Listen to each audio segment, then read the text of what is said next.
Thank you, Madam Speaker. Pardon me, I remember standing in your chair over these last couple of Congresses, reading out that very same card at the end, whether the Obama administration or the Trump administration.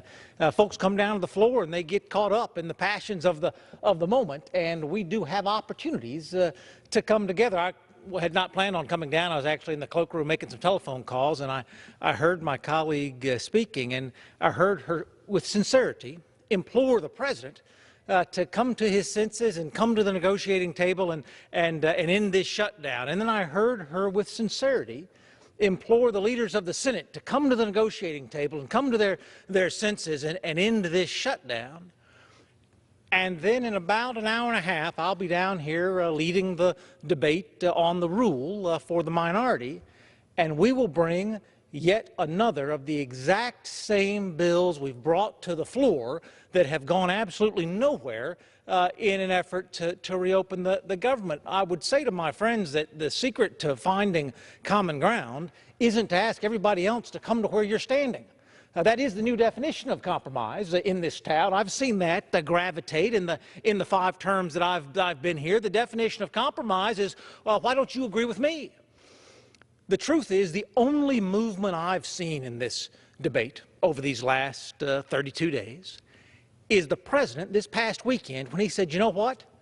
We've called on every single member in every single chamber to find a solution to the young men and women trapped in a DACA status, to those families who've come here in temporary protective status and they're uncertain about their future. Folks on both sides of the aisle have called for that, and he said, you know what? Maybe we can broaden this debate, Madam Speaker. Maybe we can broaden the definition of what success looks like, and maybe we can break this logjam. I would just say to my colleagues, I'll come back down to the House floor as often as you all want me to come back down to the House floor.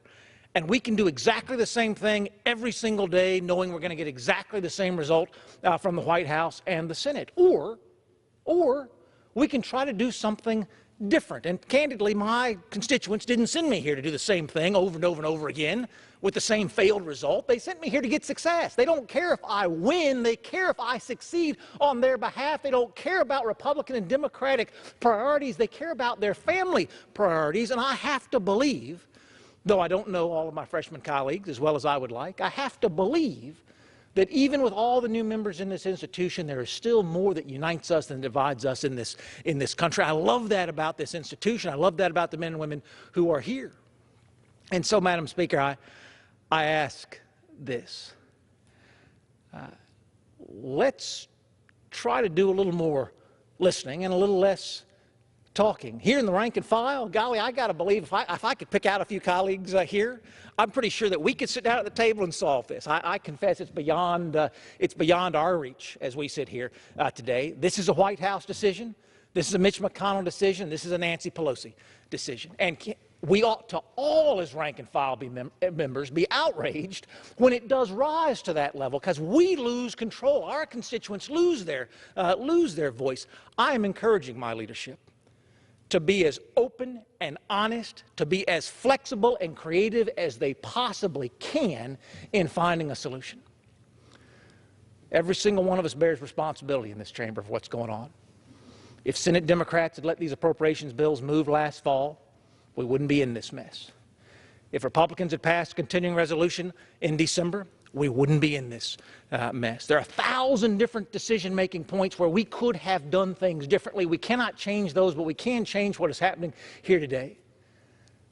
I tell my constituents back home, if you want to understand what's happening in Congress, listen to the 5 minutes in the morning, listen to the 1 minute at noon, and find out if the folks who are coming to the floor are celebrating opportunities for success or simply condemning their colleagues for not being invested in solutions. I believe in the men and women in this chamber. I believe in the U.S. House of Representatives. I believe in self-governance in this nation.